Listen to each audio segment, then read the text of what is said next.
I stand frozen at the entrance of Le Ciel de Paris, my hand still clutching the brass door handle. 12 place settings gleam on the white linen tablecloth, exactly 12. The Paris skyline stretches behind them, the Eiffel Tower punctuating the dusk with its golden glow. Champagne bubbles catch the light from crystal flutes, while waiters glide between guests with practiced precision. My mother-in-law Margot's laughter carries across the terrace, that practiced sound I've come to recognize over 6 years of marriage to her son. Her diamond bracelet catches the light as she touches cousin Rebecca's arm, leaning in to share what I'm certain is another carefully crafted anecdote designed to impress. "Darling, you made it." Andrew's voice startles me from behind.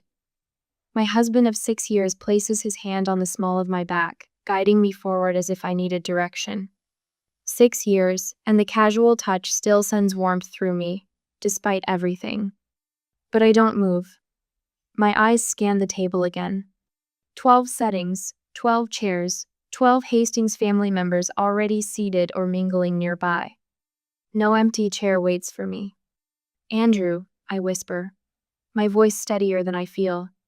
"There's no place for me at the table." He follows my gaze, a small furrow appearing between his brows before smoothing away. Must be a miscount."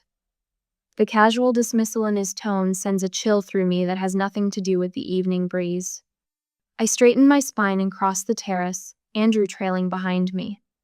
The conversation dips momentarily as I approach, then resumes with forced enthusiasm. Uncle Gerald suddenly finds his water glass fascinating.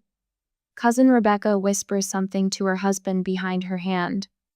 "Oh dear, there must have been a miscount." Margot rises slightly, her silk dress rustling. The smile she offers doesn't reach her eyes. It never has, not for me. The staff here can be so careless sometimes. "I thought she wasn't joining for family matters," Rebecca murmurs, loud enough for me to hear. Her words land like small pebbles, tiny but sharp. Andrew slides into his seat, barely glancing up at me.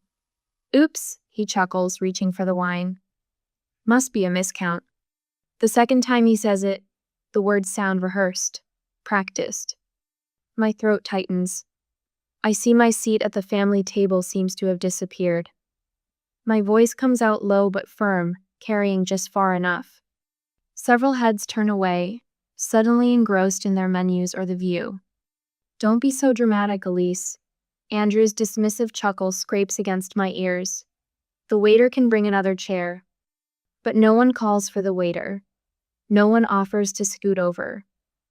No one stands to fix the still light. 6 years flash through my mind. Meeting Andrew during the Richardson wedding I'd coordinated. His charming smile as he asked for my card. For future events. Our whirlwind romance. His proposal 6 months later. And then, meeting the Hastings family. Margot's first words echo in my memory. How novella wedding planner marrying the groom. That practiced smile, the one that never warmed when she looked at me. "I suppose you'll be handling all our family functions now." "Not as family. As help." I brushed it off, believing Andrew when he promised they'd warm to me.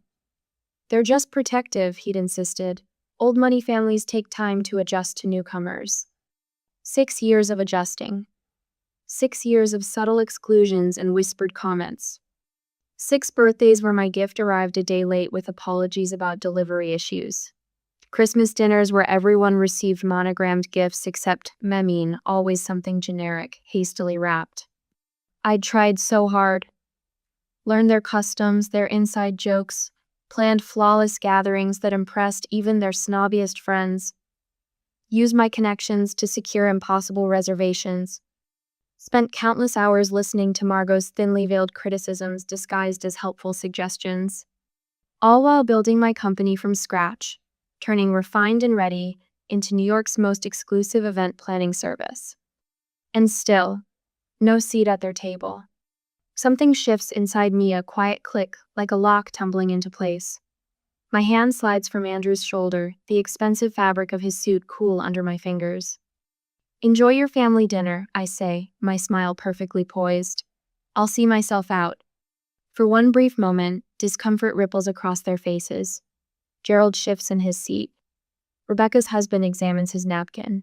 Even Margot's composure slips, just for a heartbeat. Then relief washes over them, almost palpable in its intensity. They wanted this outcome all along. I turn and walk away, my heels marking a steady rhythm across the terrace. My shoulders back, head high. Behind me, conversation resumes. Laughter bubbles up, freer now. The sound follows me through the door and into the elevator. Only when the doors close do I allow myself a single shaky breath. What would you do if your spouse's family deliberately excluded you after 6 years of marriage? Would you walk away quietly or would you take action? And what if you discovered this slight was just the tip of a much larger betrayal? The golden glow of Paris lights spills across my hotel suite as I sit cross-legged on the king-sized bed, my laptop balanced on my knees. The spreadsheets open on my screen paint a financial picture I've suspected for months, but never wanted to confirm. Nearly $12 million in failed Hastings family investments stare back at me in neat, damning columns. My fingers hover over the keyboard, trembling slightly as I plug in the flash drive I found tucked in Andrew's briefcase 3 weeks ago. He'd been careless that day, rushing out to meet his mother for lunch. The black drive sits innocuously among my files now, its contents far more explosive than its plain appearance suggests. The folder opens, revealing dozens of documents with innocuous names. My stomach tightens as I click on one titled simply, Announcement. The document loads, and the world stops. Andrew and Brielle Kingsley are pleased to announce. I read the paragraph 3 times, my brain refusing to process the words. Andrew's ex-girlfriend, the one he dated before me, the one Margot always spoke of with that wistful tone. My fingers move mechanically through the remaining files. Draft divorce papers with Andrew's signature already in place. Text messages between him and Brielle spanning back 18 months. An ultrasound image dated 3 weeks ago. And then I find it Margot's handwritten note scanned and saved as a PDF. Finally, the right woman for the Hastings. Scrolling further reveals Margot's calculated fingerprints everywhere. Emails between her and Brielle going back 3 years long before the affair even started. Lunch dates. Shopping excursions for the perfect heirloom to pass down. Margot had been orchestrating my replacement while accepting my Christmas gifts and pretending to tolerate me at family functions. The dinner tonight. The missing chair. It wasn't just another slight. It was the preamble to my replacement. Andrew sitting there, smiling at his family, champagne in hand, while planning to ambush me with divorce papers. The entire family complicit in my humiliation, rehearsing their roles in this elaborate takedown. While I sat alone in our suite this afternoon, they'd been rehearsing how to tell me that Andrew was leaving me for his pregnant ex-girlfriend. The family dinner wasn't just excluding Nate, was celebrating my imminent departure. I shut the laptop and push it away, swinging my legs over the side of the bed. The plush carpet cushions my bare feet as I walk to the balcony doors and fling them open. The spring air rushes in, carrying the scent of rain-washed streets and distant bakeries. 6 years of my life. 6 years building a business while simultaneously propping up the Hastings family finances. The quarterly transfers to their investment accounts, the loans that were never repaid. The vacations charged to my company credit card as business development. All this time, I thought I was helping family. Instead, I was funding their lifestyle while they plotted behind my back, bleeding my company dry as they prepared to discard me. My hands grip the balcony railing as Paris sprawls before me, the Eiffel Tower punctuating the night sky like an elaborate exclamation point. Between my fingers, my wedding ring catches the light from the street below. I twist it once, twice, then slip it off completely. A single tear slides down my cheek before I swipe it away. Tears won't fix this. Nothing will fix this. But I can damn well make sure they don't walk away unscathed. I turn back to the room, purpose replacing shock. My phone is in my hand before I fully formed a plan, scrolling to find Jamie's number. Boss? It's midnight here. Everything okay? My assistant's voice grounds me immediately. I need every contract pulled immediately. every Hastings family event, every rental agreement, every vendor payment schedule. Jamie, bless her, doesn't ask why. Give me 20 minutes to get to the office. I'll call the team. Victoria? Call her too. My lawyer has warned me about the Hastings finances for years. I should have listened sooner. The loyalty of my team hits me in stark contrast to the family I married into. My refined and ready staff, who've pulled all-nighters to rescue impossible events. Who covered for me when I missed meetings for Hastings family emergencies? Who never complained when I diverted company resources to impress Andrew's connections? They've been my real family all along, standing beside me while I chased approval from people who never intended to give it. While I wait, I pull up the itinerary for the next 2 weeks of the Hastings Grand European Tour I meticulously planned, leveraging every professional connection I've built over the last decade. The chateau in Bordeaux, the yacht in Monaco, the private tour of the Vatican, all booked under my company's name, all dependent on my reputation and relationships, all paid for with my money while they depleted their accounts funding failed investment schemes. My phone buzzes with an incoming call from Victoria. Tell me everything, she says instead of hello. There's loyalty in her voice steadies me further. 20 minutes later, I make the first call. The manager at Chateau Margaux answers immediately despite the late hour. Jean-Michel, it's Elise Hastings. I apologize for calling at this hour, but there's been an unfortunate situation with the Hastings reservation next week. My professional voice never wavers as I explain the circumstances, not the personal betrayal, but the business complications that necessitate cancellation. Jean-Michel, who has worked with me on dozens of events, asks no questions beyond what he needs to know. Of course, Elise, we will handle this with discretion. And your personal reservation remains unchanged? Yes, thank you. 3 more calls follow in quick succession. The yacht company, the tour guide, the jewelry house where Andrew had planned to buy Margot another tennis bracelet to replace the one she complained about last Christmas. The hotel concierge knocks softly at my door as I hang up from the final call. His eyes hold sympathy as he hands me the envelope containing the rerouted payment confirmations. Is there anything else you require, Madam Hastings? I glance at my phone as it lights up with Andrew's name. The chateau says there's a problem with our reservation? No, thank you, I tell the concierge, a calm settling over me like a cloak. I have everything I need. Have you ever discovered someone's betrayal was much worse than you initially thought? Did you confront them immediately, or did you take time to formulate a response? My phone vibrates across the hotel desk for the 8th time in 20 minutes. Andrew's name flashes on the screen, his handsome face smiling up from the photo I took in Santorini last summer. I let it ring. What are you doing? You'll ruin us. His voicemail echoes through the suite, voice pitched higher than his usual controlled tone. Call me back immediately. The Parisian morning light streams through the windows, catching dust motes that dance in the golden beams. My finger hovers over the delete button. I press it. 3 sharp knocks at my door break the silence.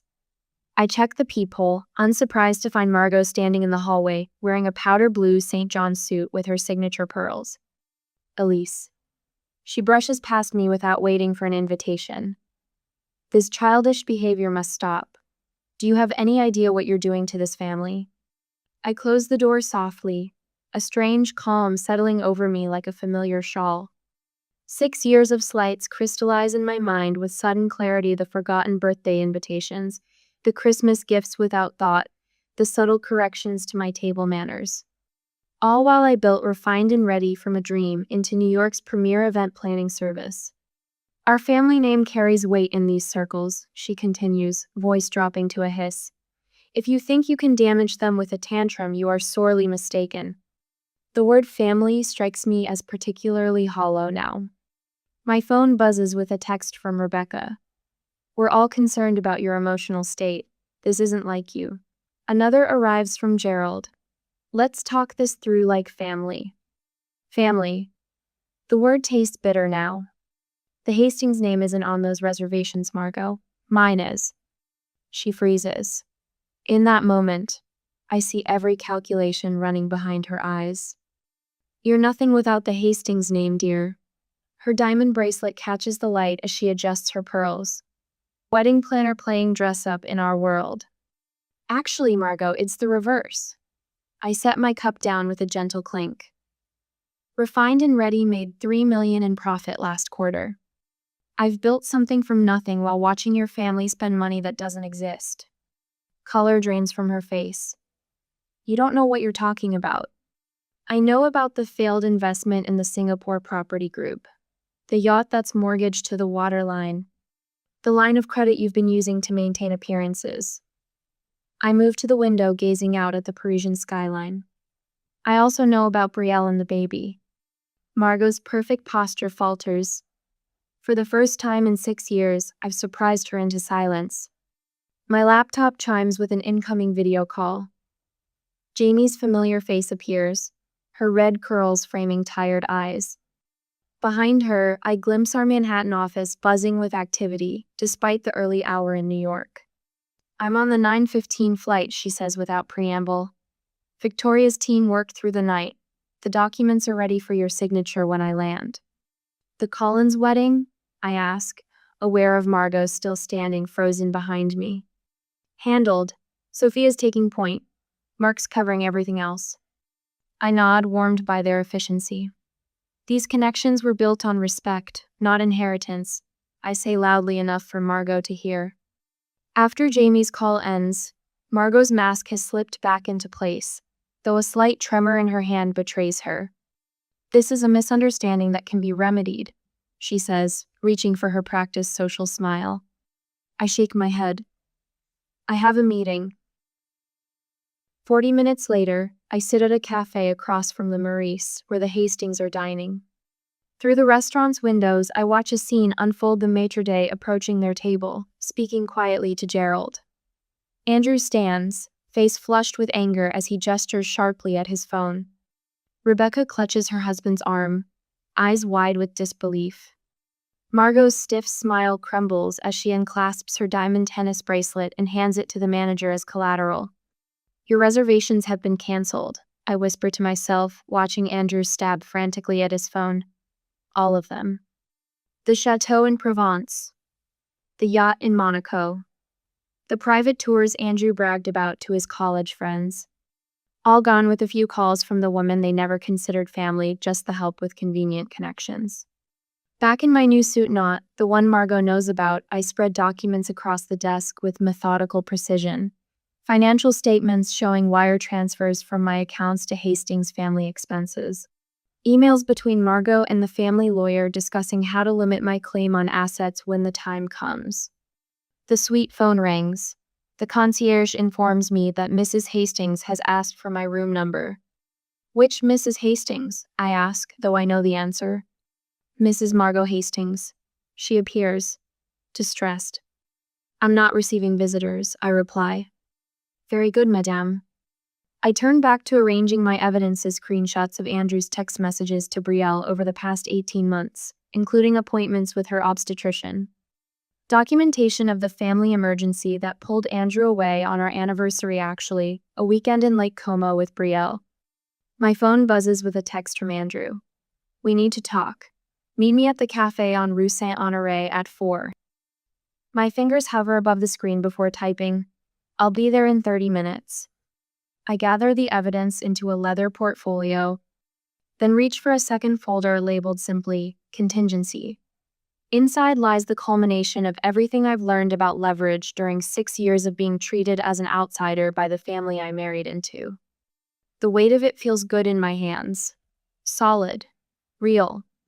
What would you bring to a meeting with someone who betrayed you? Would you seek reconciliation or closure? I already know my answer. The cafe chair scrapes against the cobblestone as Andrew checks his watch for the third time in 5 minutes. His fingers drum against the white tablecloth, his wedding ring catching the afternoon sunlight. I spot him from across the street, my folder heavy in my hands. 6 years of marriage reduced to documentation and leverage. When I cross the street, my stride doesn't falter. The click of my heels against the pavement marks a steady countdown. Andrew's head snaps up at the sound. Darling, there you are. His smile flashes the same one he used when introducing me to potential clients. I place my phone on the table between us, thumbs sliding across the screen to start recording. The red circle pulses, a digital heartbeat. Andrew's eyes flicker to the phone, then away. There's been a misunderstanding. Has there? I settle into the chair, spine straight, folder positioned precisely before me. Mother gets carried away sometimes. He leans forward, voice dropping to a confidential whisper. You know how she is about tradition and appearances. And Brielle? The name hangs between us. His eyes dart to the leftist tell. She's just an old friend helping with some investments. The family's portfolio has taken some hits lately. We're in a bit of trouble, actually. His voice cracks with practiced vulnerability. Father's last venture failed spectacularly. We need your connections now more than ever. His fingers brush mine, and it takes everything in me not to flinch. We can start fresh after Paris, stronger than before. I've had enough. My fingers slip into the folder and extract the glossy ultrasound image. With surgical precision, I slide it across the table. Congratulations on the baby, Andrew. 3 months along, isn't she? The color drains from his face so quickly, I wonder if he might faint. His Adam's apple bobs as he swallows. I've already contacted my lawyer. Here are my terms. I open the folder, revealing the documents Victoria prepared. My phone buzzes with an incoming call. Margot's name flashes on the screen. Right on schedule, I murmur, declining the call. Within seconds, Andrew's phone chimes. He doesn't check it. Mother sends her apologies, he says, voice hollow. Just a seething misunderstanding, dear. His phone pings repeatedly messages from cousins suddenly remembering my birthday, invitations to family gatherings. Andrew's eyes fill with tears. Ellie, please. I made a mistake. I'll tell Brielle it's over. Complete transparency from now on. The family wants us all for breakfast tomorrow. To clear everything up. I stand, gathering my folder. Your mother always did prefer breakfast for delivering bad news. As I walk away, I hear him whisper into his phone. She knows. She fucking knows everything. From across the street, I watch him hurry to meet Brielle, who's been waiting outside a nearby shop. I linger just long enough to overhear fragments of their conversation. What happened? Brielle clutches his arm. She has the ultrasound. Andrew's voice breaks. She knows everything. Brielle's face pales. But you said she'd never. I know what I said. His hushed voice carries on the breeze. Mother will figure something out. I slip around the corner and lean against the cool stone wall. My phone buzzes again. Margot. I answer this time. Hello, Margot. Elise, darling. Her voice drips with honey. That dreadful business at Le Ciel was a simple misunderstanding with the reservations. Was it? Absolutely. She pauses. We've planned a special family breakfast tomorrow. Everyone's so looking forward to seeing you. From my vantage point, I can still see Andrew and Brielle. Her copper hair catches the sunlight as she gestures frantically. She looks so young, the perfect Hastings wife in the making. Of course, Margot, I wouldn't miss it. I hang up as a text arrives from Rebecca. Happy belated birthday, cousin. So sorry I missed it. My birthday was 8 months ago. Andrew and Brielle have moved closer, not realizing I can still see them. That event planner girl won't know what hit her. Margot's voice comes through Andrew's phone on speaker. Just stick to the plan. I step back into the shadows, clutching my folder tighter. The truth solidifies within me. Nothing has changed, only their tactics. Across the street, Andrew and Brielle begin to argue, their hushed voices growing heated. The first cracks in the Hastings facade are appearing, and I haven't even executed the rest of my plan. Sometimes betrayal comes with its own perfect justice. I sit with perfect posture in the private dining room of Le Grand Hotel, my leather portfolio placed precisely at the center of my place setting. The morning light filters through gauzy curtains, casting a deceptively gentle glow over the Hastings family as they assemble around the table. Margot dabs at her eyes with a monogrammed handkerchief. The emerald ring on her finger, the one she pointedly told me was only for blood Hastings women, catches the light with each theatrical gesture. Family means everything to us, Elise, she says, her voice wavering with well-practiced emotion. These misunderstandings can be resolved if we simply remember what matters most. The family lawyer, Mr. Calloway, clears his throat. He's been with the Hastings for 30 years, back when there was actual money to manage rather than appearances to maintain. Mrs. Hastings, he begins, nodding at me with careful formality. Prenuptial agreements are quite clear about separating business assets from marital property. The accommodations and reservations fall under Refined and Ready's contractual obligations, which would need to be addressed separately from any personal matters. The threat hangs in the air, wrapped in legal speak, but unmistakable. Andrew reaches across the table, not quite touching my hand when I don't extend it toward him. We can work through this if you just reinstate the reservations, he says, the slight tremor in his voice, revealing more desperation than affection. The family's counting on you. I remain silent, watching as each family member shifts uncomfortably in their seats. Uncle Gerald tugs at his collar. Cousin Rebecca exchanges glances with her husband. They look less like the intimidating social force I once perceived and more like actors who've forgotten their lines. Your behavior appears rather emotionally unstable, Andrew continues, emboldened by my silence. Operating a luxury business requires steady judgment. Margot nods, her tears miraculously dried. We're prepared to offer a generous settlement if the situation is handled quietly. The Hastings name carries weight in New York, and we would hate to see your lovely little company affected by unfortunate rumors. I feel a strange lightness spread through my chest as their veiled threats continue. 6 years of trying to belong, of checking my words and tempering my reactions, fall away like a heavy coat I no longer need. When they finally finish speaking, the room settles into expectant silence.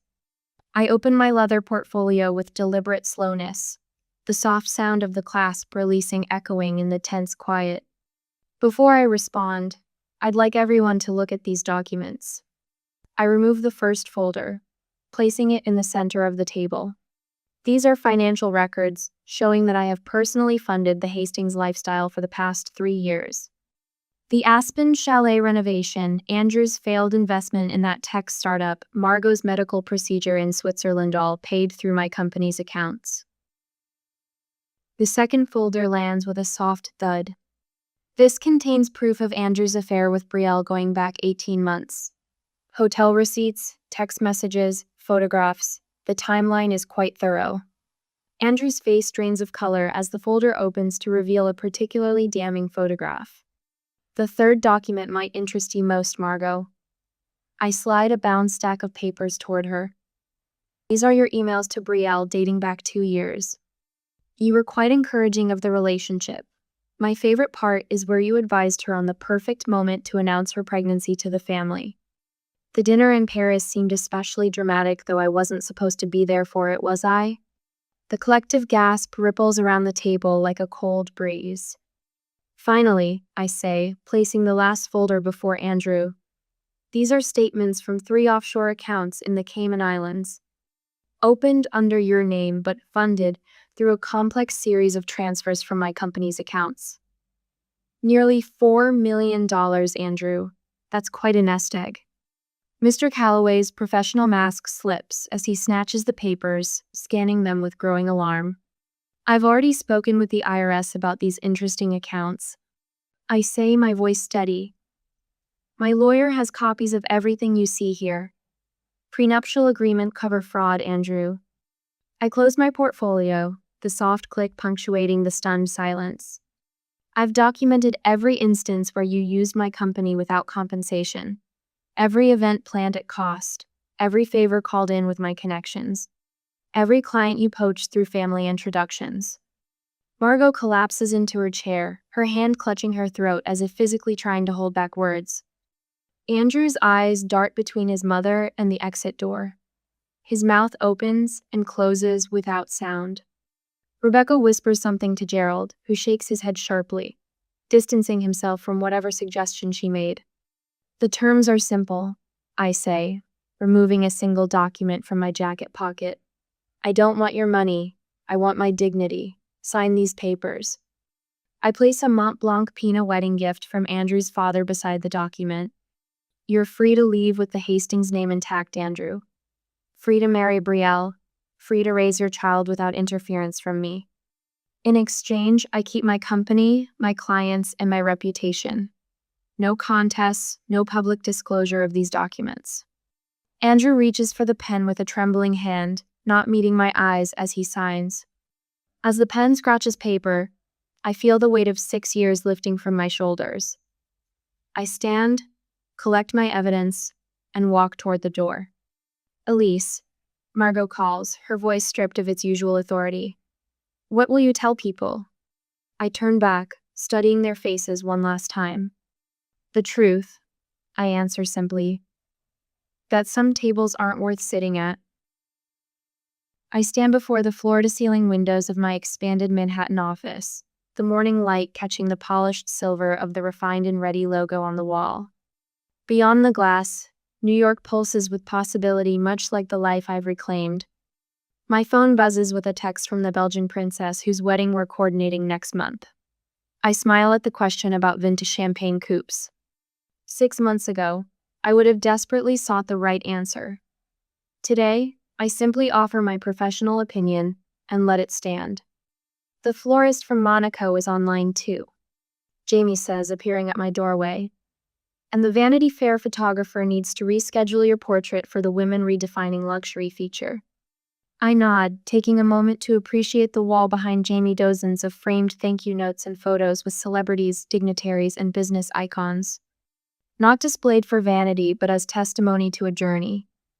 Each represents a connection built on genuine value, not desperate attempts to belong where I wasn't wanted. The intercom buzzes again. Also, there's an email from Rebecca Hastings Cohen. Her daughter's engagement party? She's requesting your services specifically. My fingers pause over the keyboard. 6 years of conditioning almost makes me jump at the chance to prove myself worthy, to finally be accepted by the family that never wanted me. Send our standard response, I say instead. We're honored by the interest, but unfortunately our calendar is fully committed through next spring. No spite, no bitterness, just the quiet power of choosing my own path. Done, Jamie says with a knowing smile. That evening, I drive to Connecticut for dinner with my parents. Mom's garden is bursting with early summer roses, and Dad grills steaks while telling corny jokes he's recycled since my childhood. Their dining room table, scratched from decades of family meals and homework sessions, seats me in the same chair I've had since I was tall enough to reach the table without a booster. The Wilsons next door asked about you again, Mom says, passing the salad. They saw that spread in Town and Country. Dad squeezes my hand. We're proud of you, kiddo. Not because of the fancy magazine or the royal clients, but because you found your way back to yourself. The words catch in my throat. These people who taught me my worth had nothing to do with a last name or social standing, had watched me slowly erase myself trying to earn the approval of people who would never give it. Dr. Shelton says I was trying to solve a problem that wasn't mine to fix. I tell them, referencing my therapist of the past 6 months. Some people just won't make room for you, no matter how small you make yourself. Later that week, I gather my team at our favorite rooftop bar to celebrate signing the governor's inaugural ball. 15 faces glow in the sunset light, people who stood by me during the darkest days, who never once questioned if I was enough. Jamie raises her glass. To the woman who taught it all about standing our ground. Laughter ripples through our circle, genuine, warm, free from the constant calculation of what's acceptable. This is the family I chose. Across the table sits Zoe, our newest team member. At 24, she reminds me of myself, brilliant, eager, and recovering from a relationship where she was constantly diminished. Sometimes, I tell her quietly while the others chat, the chair not being there for you is the best thing that could happen.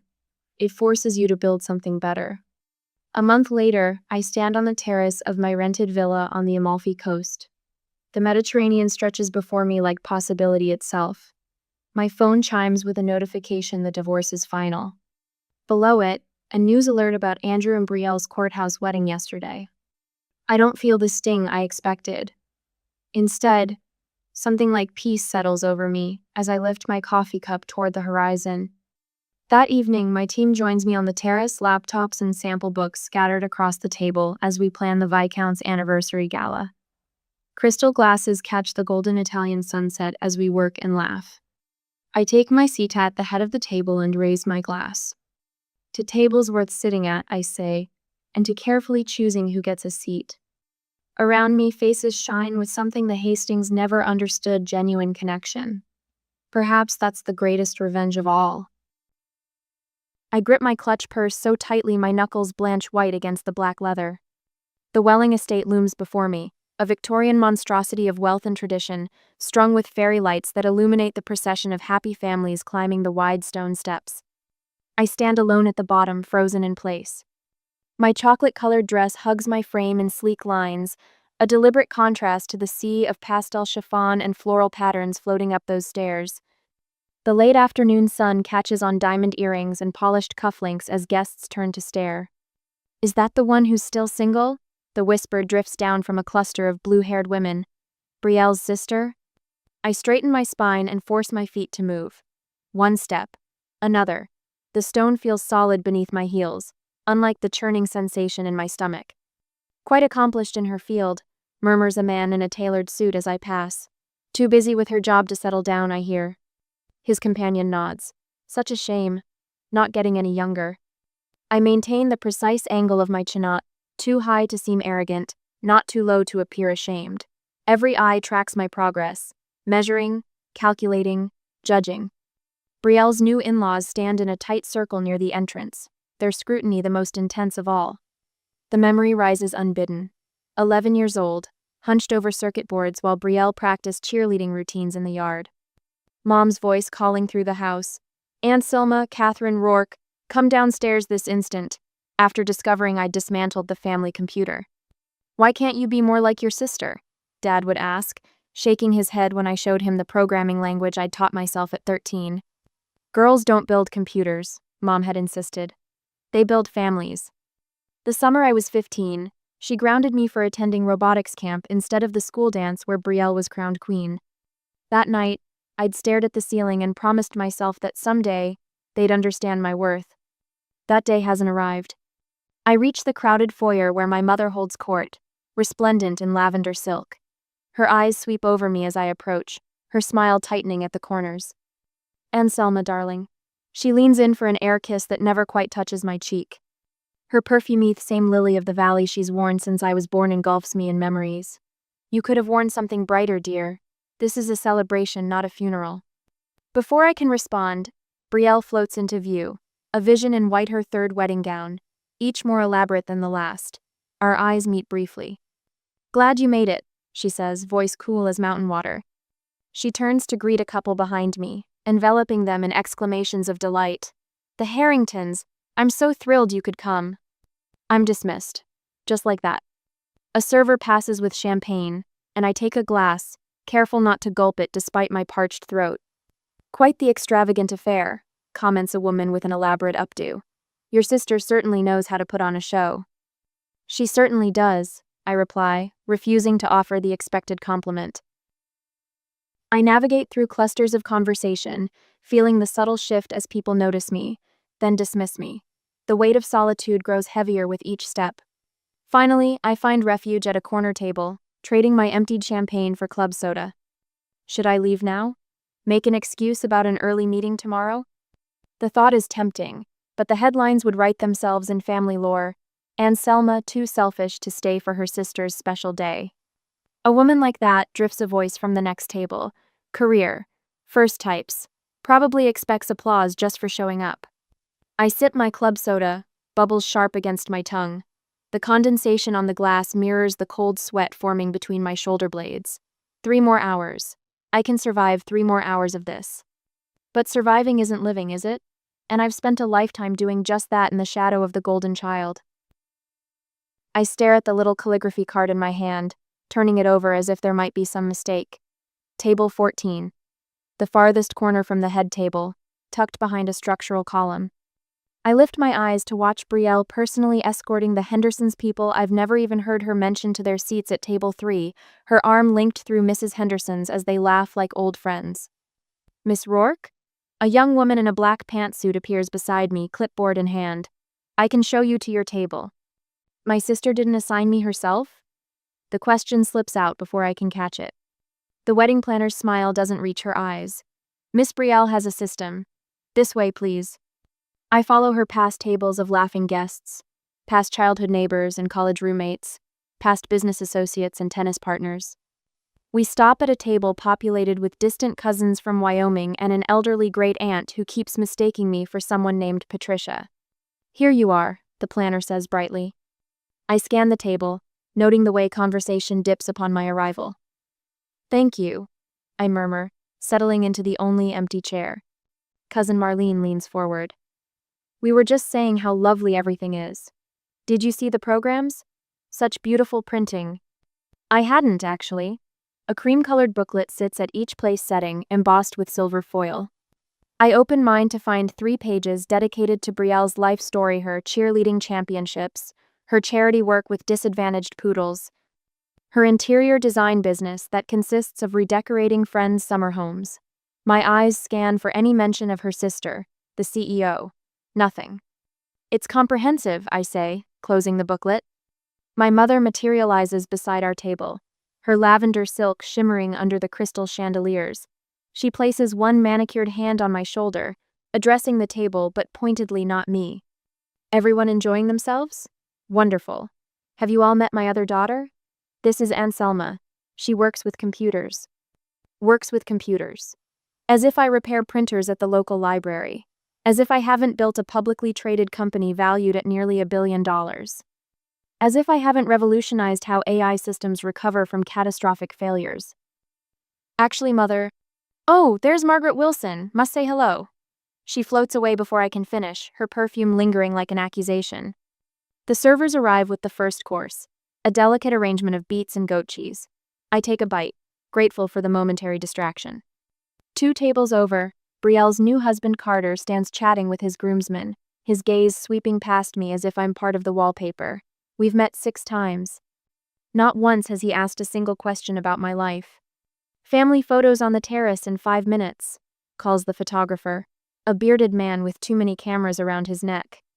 I rise dutifully and make my way outside, where Mother is already arranging people with military precision. Taller ones in back, family in front, cousins on the left, please. When my turn comes, she positions me at the far edge, half obscured by Uncle Robert's substantial frame. Perfect, she says, stepping back to survey her work. When the photographer suggests I move forward, Mother laughs. Oh no, we need symmetry. Anselma is fine right where she is. After the photos, I find myself alone again, watching Brielle hold court by the champagne fountain. She catches my eye briefly, then turns to the woman beside her. Not everyone can find love like I have, she says, voice pitched just loud enough to reach me. Some have to settle for other things. The woman glances my way, then back at Brielle with a knowing smile. Mother appears at my elbow, glass in hand. Darling, that gentleman from Carter's firm was asking about you. Single, divorced last year. You should introduce yourself. I take a slow breath. I'm not interested, Mother. Her face tightens almost imperceptibly. I just want to see you settled before I'm gone, dear. Is that so wrong? Before I can answer, a tall man with silver temples catches my attention from across the room. He stands apart from the others, one hand in the pocket of his impeccably tailored suit. Unlike the others, he's not watching Brielle. He's watching me, with eyes that miss nothing. Who is that? I ask, nodding subtly in his direction. Mother follows my gaze. Aldrich Welling, Carter's uncle.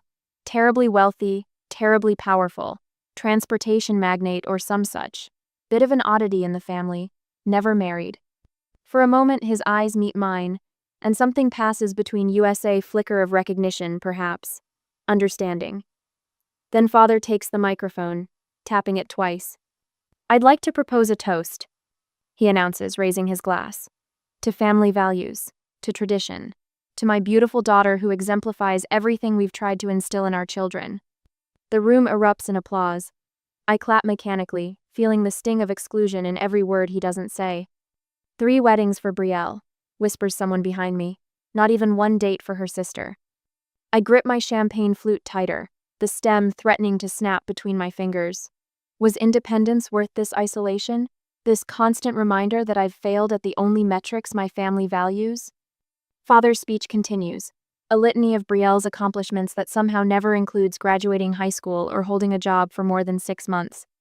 When he finishes, I force myself to approach the head table, to congratulate Carter despite the cold assessment in his eyes. Welcome to the family, I say, meaning it despite everything. As I turn to leave, a woman touches my arm. Excuse me, didn't I see your name in Forbes? Something about neural networks? For the first time since arriving, my smile feels genuine. Yes, last month's issue.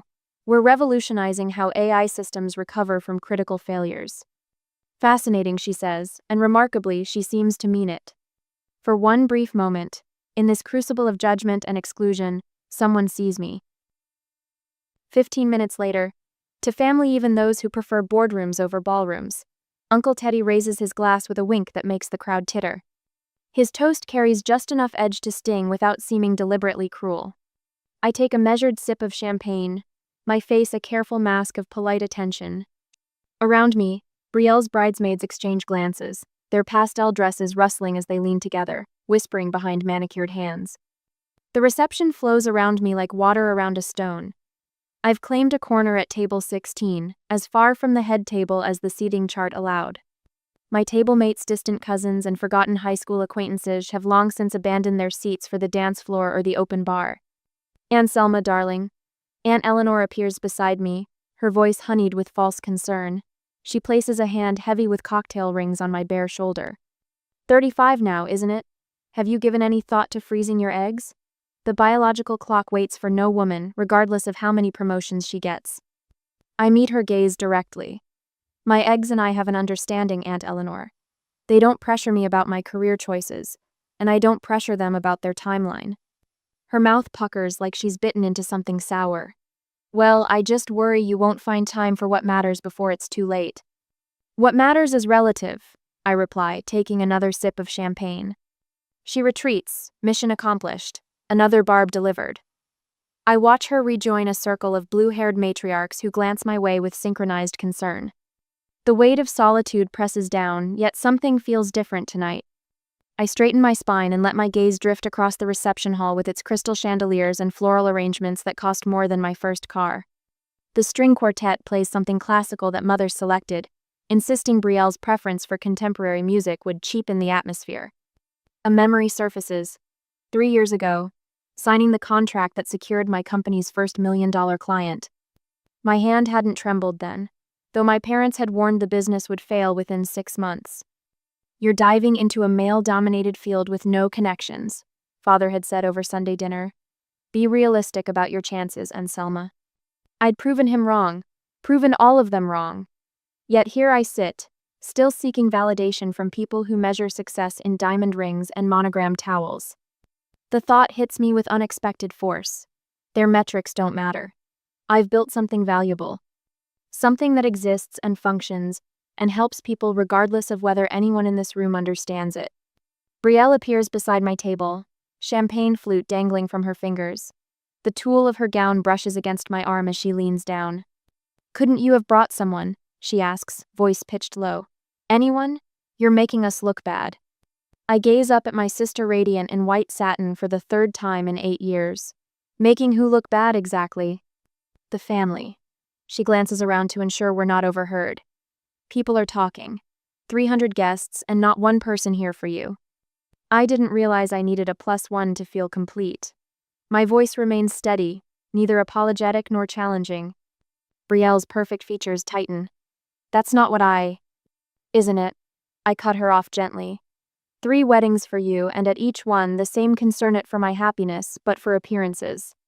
She opens her mouth to respond when movement at the head table catches our attention. Aldrich Welling, Carter's uncle and chairman of Welling International, rises from his seat. His tall frame, impeccable in a charcoal suit, commands attention without effort, Silver hair catches the light as he navigates between tables with deliberate steps. The room quiets, conversations dropping to whispers, then silence. Brielle watches with narrowed eyes as Aldrich approaches not her, but me. He stops directly before my chair. His weathered face, lined with 60-some years of experience, regards me with unmistakable recognition. Then, to the astonishment of everyone watching, Aldrich Welling bows. Not a casual nod, but a deep, respectful inclination that speaks volumes in a language the entire room understands. "Miss Rourke," he says, voice carrying in the stunned silence. "Your keynote at the Brussels summit changed how we approach cross-border tech mergers. The ethical framework you presented saved our Asian expansion from potentially catastrophic regulatory pitfalls. I owe you thanks." Time seems suspended. Not a glass clinks, not a chair scrapes. 300 pairs of eyes fix on this tableau, respected titan of industry paying homage to the woman they've dismissed for years. From my peripheral vision, I see Mother's champagne glass frozen halfway to her lips. Father's jaw has gone slack. The bridesmaids have stopped whispering. And Brielle stares as though seeing me for the first time. I feel oddly calm. "Thank you, Mr. Welling. I'm glad the framework proved useful." No gloating, no triumphant glances at my family. In this moment of vindication, I realize I never needed their validation. The worth of my work exists independent of their recognition. I rise to my full height, feeling lighter than I have all day. The burden of seeking approval slips away, leaving my shoulders straighter, my chin at a more natural angle. The integration of ethical considerations with practical compliance was particularly impressive. Aldrich continues, reaching into his jacket. "I'd like to discuss potential applications at Welling International, if you're amenable." He extends a business card, heavy stock with embossed lettering. I accept it with a nod. I'd be interested in that conversation. Around us, the room remains suspended in collective shock. I can see Mother and Brielle exchanging panicked glances, a silent communication passing between them. Their world has tilted, social hierarchies suddenly scrambled by this public acknowledgement. I'm preparing my next move, a gracious exit, perhaps when Mother appears at my side, her lavender silk rustling with urgency. Her smile strains at the corners as she places herself between me and Aldrich. "Darling, you never told us how important your work is." She loops her arm through mine, claiming connection. Her fingers dig into my forearm with surprising strength. Brielle materializes on my other side, her wedding dress engulfing us in a cloud of white. "My brilliant sister," she announces, loud enough for nearby tables to hear. Her arm links possessively through mine, completing the family tableau. Their changed demeanor hangs between us, transparent as glass and just as fragile. I meet Aldrich's eyes over Mother's coiffed head. A slight smile plays at the corner of his mouth. He sees the performance for exactly what it is. The question now isn't whether I'll accept their sudden interest, but what I'll do with this unexpected power shift. The answer waits inside me, clear and certain as the Brussels keynote they never bothered to attend. Mother's arm snakes around my waist, pulling me against lavender silk and lily of the valley perfume. Her voice rises an octave, addressing the circle of guests now watching us with undisguised curiosity. "We've always been so proud of Anselma's accomplishments." I feel my spine stiffen. For 20 years, my achievements collected dust, while Brielle's engagements warranted champagne and newspaper announcements. Now Mother beams as though she's attended every product launch, read every article, celebrated every milestone. My work has been important for years, I say, keeping my tone neutral despite the hurricane brewing in my chest.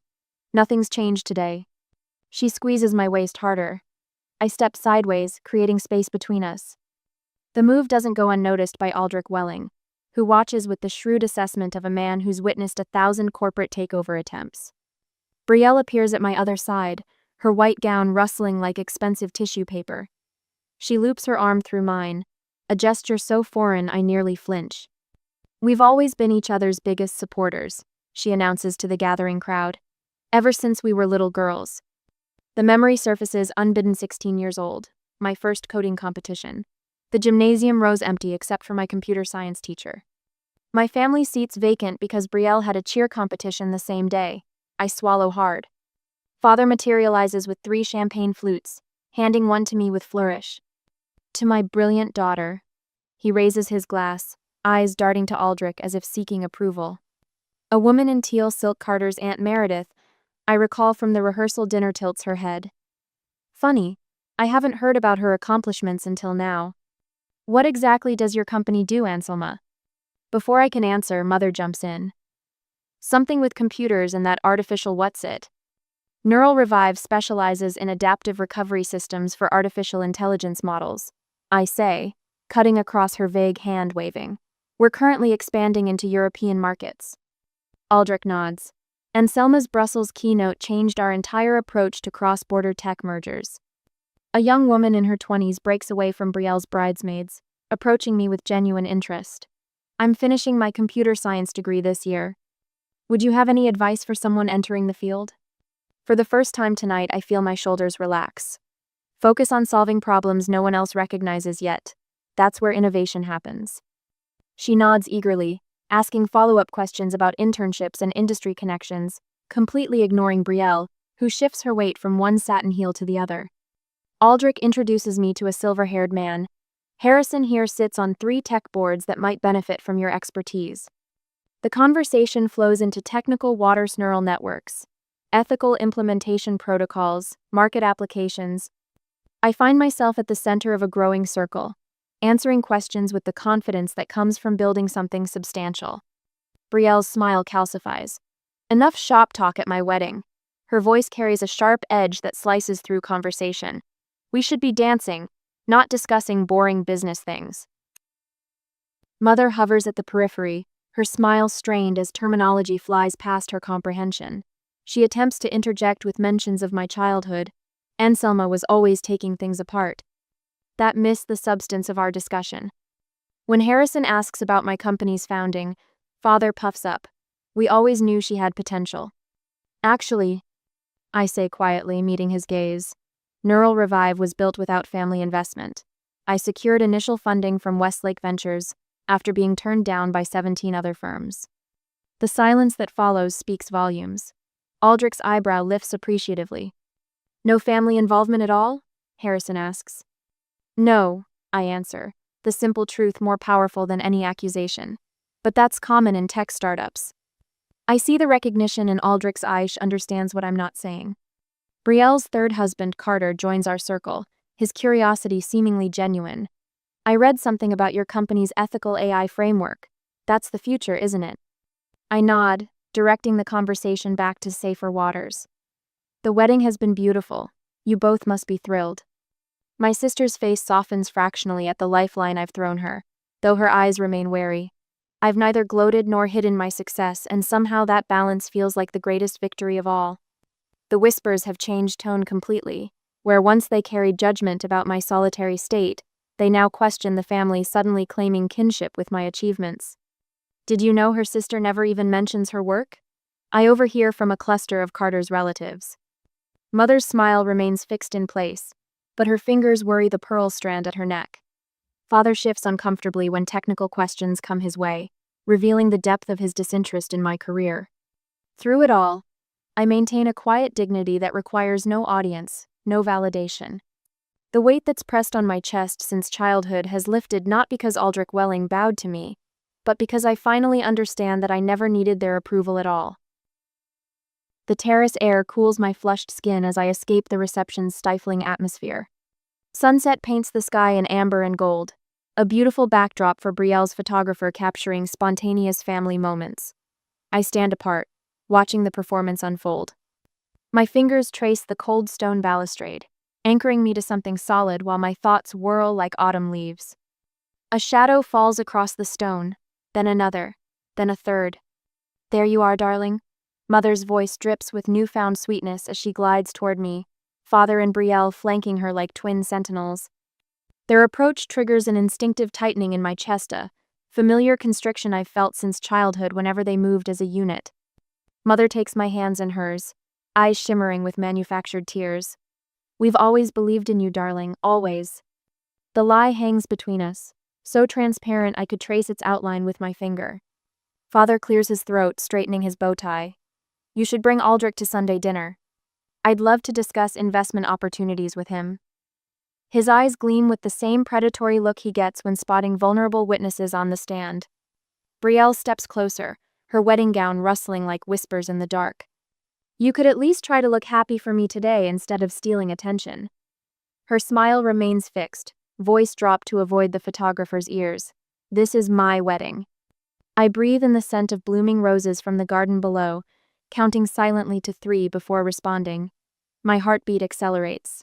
This exact moment's played in my mind for years. The confrontation I've both dreaded and craved. After all we've sacrificed for you. Mother's voice rises an octave, her hand pressing against her lavender silk bodice. This family has always supported each other. Your mother's right, Father adds, squeezing her shoulder. Remember who put you through college. The scholarship letters flash in my memory documents they never bothered to read, checks they never had to write. The family image matters, Anselma. Brielle adjusts her veil, eyes darting toward her new in-laws across the terrace. We need to present a united front. The weight of their expectations presses down on me, a familiar burden I've carried since childhood. My hands tremble slightly, but not with shame or submission. Something else flutters beneath my ribs, something with wings and teeth. I take a deep breath. The air fills my lungs completely for what feels like the first time today. Are you proud because someone powerful said I matter, or because you finally believe it? Their faces freeze in identical masks of surprise.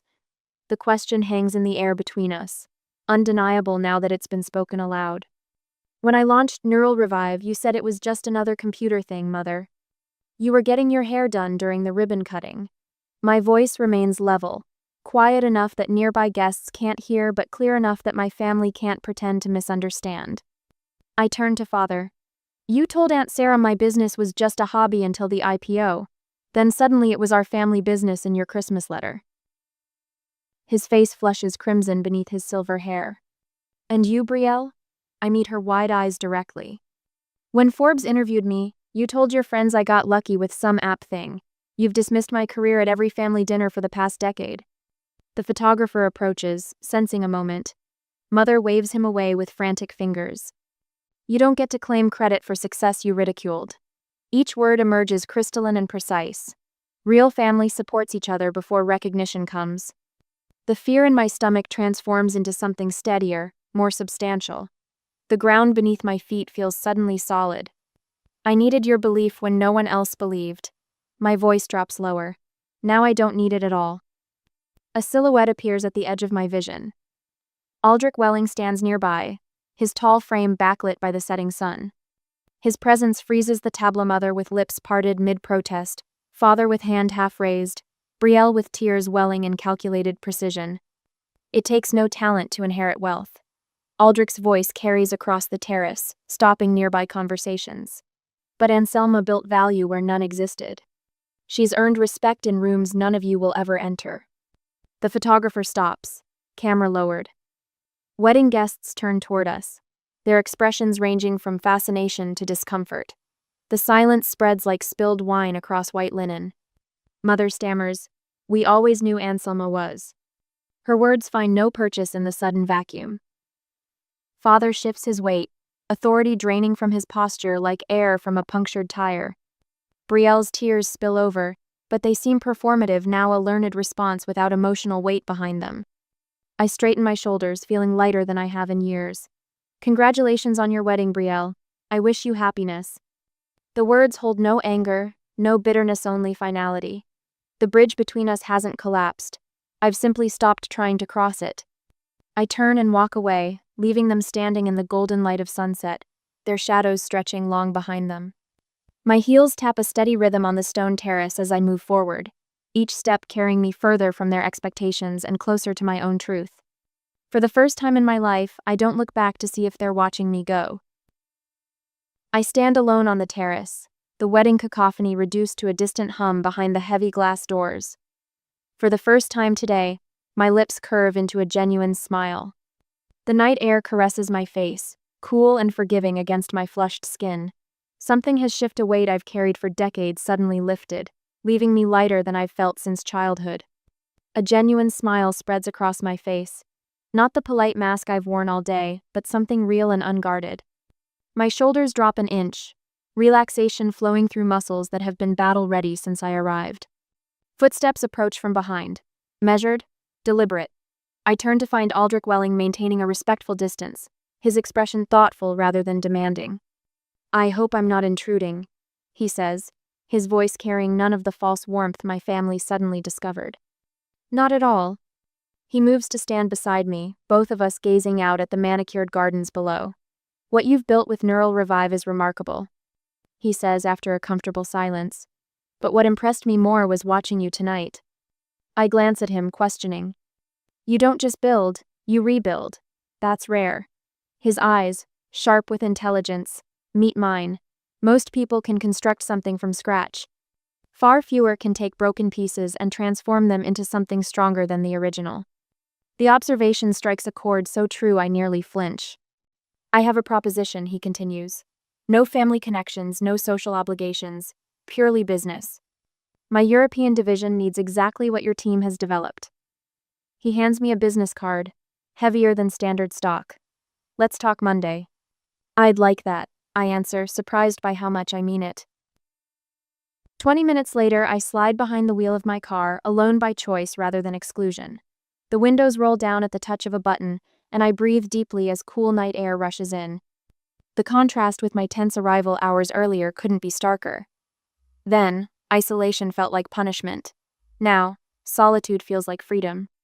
I drive through the darkened streets, my mind tracing the years spent seeking approval from people who fundamentally misunderstood my worth. The folly of it strikes me now how I measured success through their dismissive eyes, when they never possessed the capacity to see what I was building. Self-validation was always the answer. I just needed to stop asking the wrong questions. My phone buzzes with a text message. "Maya, my lead developer. How was the wedding?"